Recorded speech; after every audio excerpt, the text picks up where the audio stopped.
Are you feeling frustrated in your content creation process? Are you feeling overwhelmed managing different platforms? Are you having a writer's block?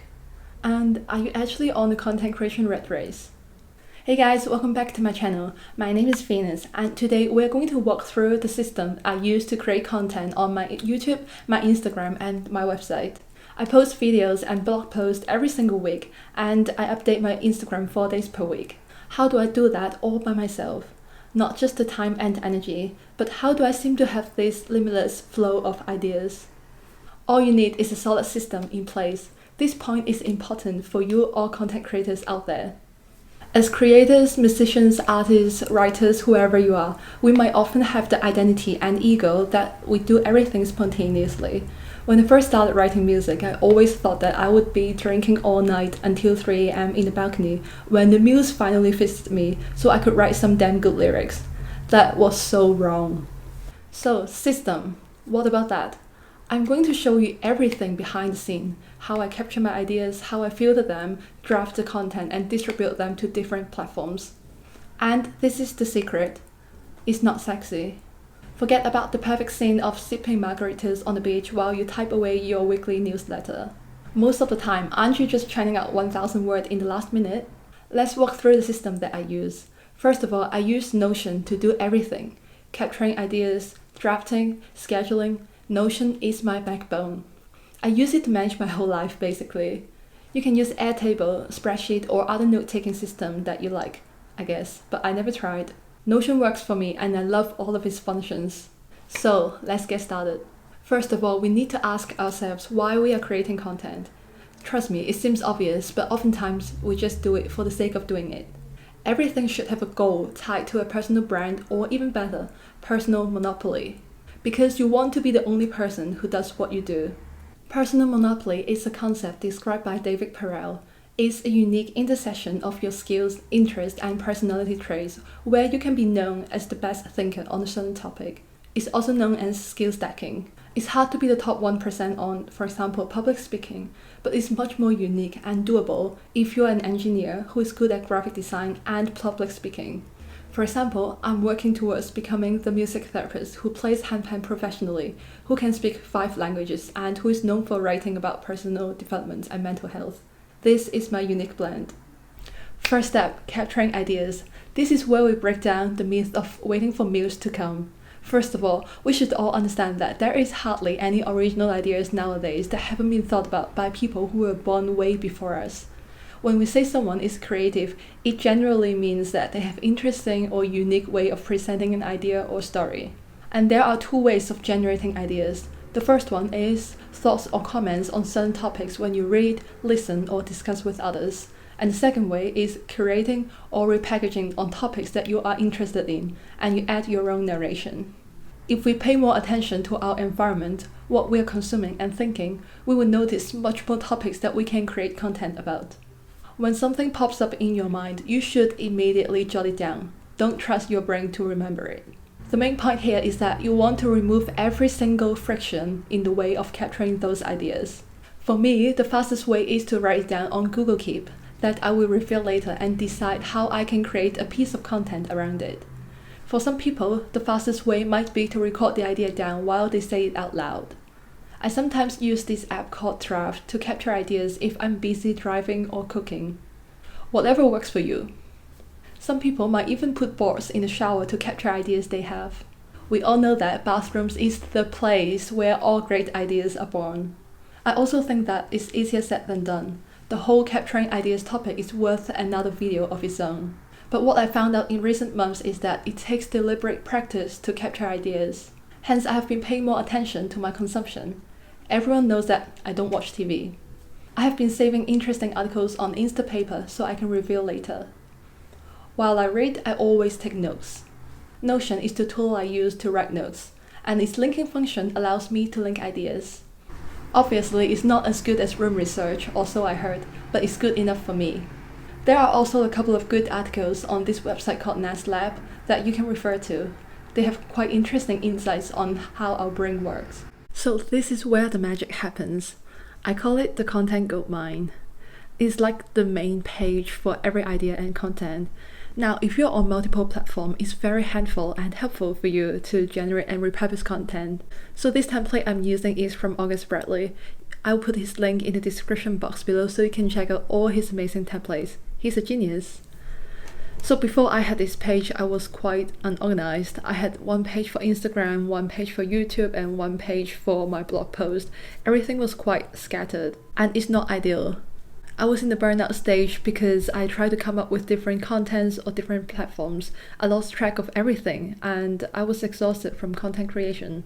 But now, this content system is like the backbone of every content that I generate. So now let's take a look. There are like columns for different purposes. I tend to jot all the ideas here once a month and revisit that a few times a month. And this is the general ideas or braindump. This is the stuff that I haven't filtered or haven't allocated to the goldmine yet. And then we got the content ideas, which is a list of random stuff here that I need to consolidate before I can put it in the system. And here's the newsletter ideas, which is empty. I haven't really used it. So this part is like a customized session for my content. Music, mindset, and mental health are the 3 pillars of my content. And here's my personal monopoly. Let's take a look. So I did that in October. As you can see, there is a free exercise that you can find online to determine your own personal monopoly, and it can change, so it's okay. But for now, yeah, I list all my interests and stuff I want to create content on, and then I had 5 subcategories.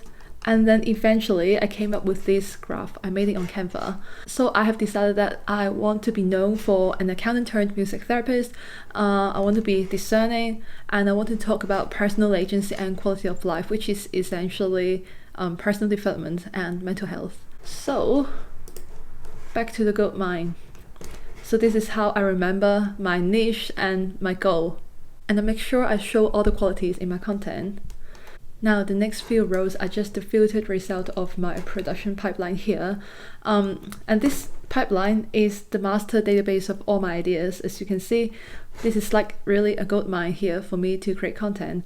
Some ideas are great, so I think they deserve to be distributed everywhere. As you can see here, I got YouTube, blog, and Instagram for the 3 habits that help me ditch my corporate job.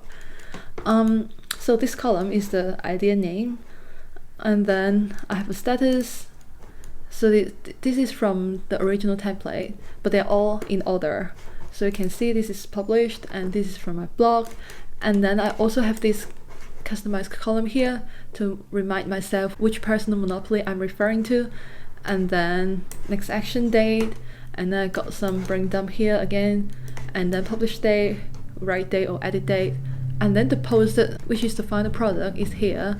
Got the URL so I can always refer back to that if I want to, and this is a link to the blog post or the YouTube schedule in Notion, which we'll go through later. If you click on the title, August has included some template for title ideas here, and then there are keywords, episode links, and video description. So you can do your keyword research here. I actually do my script in the separate pages, which I will show you later. So you can set your deadline here and then start taking action. So now let's take a look at the YouTube schedule that I use, which is linked from the production pipeline. So I actually copied this template from Ali Abdal, someone I really look up to when it comes to productivity. He's actually the one who introduced me to Notion, and my life has changed since then. So you can braindump all your titles and thumbnail ideas here if you want to, and here are some tools to help you boost your SEO. What I really like about this template is the fact that you want to be effective in your storytelling when it comes to making a YouTube video. So here are some prompts to deliver your story. And here are the 2 story structures so you can refer to when you plan your video. I think I actually use the hero's journey more. So this is where I write the script for my 20 things I learned in 2020. I'm still in the early stages of filming talking videos, that's why I have quite a comprehensive script here, but in the long term I want to just write down point forms and then freestyle. Let's take a look at my YouTube schedule. I actually forgot if I copied this template from someone or developed my own, but it's essentially just a list of all the videos that I've done, and got the published date as well, and then it's a checkbox, and then yeah, you can see it used to be all hand pen covers. but I want to start making talking videos recently. So again, referring back to the personal monopoly thingy, and you can see I have different types here. And I have aim as well. Some are to drive traffic and some are to nurture existing audience. And then this is just the playlist on my YouTube as well. So this is the YouTube schedule. Now let's move on to Instagram. So I never really kept track of my Instagram production until recently.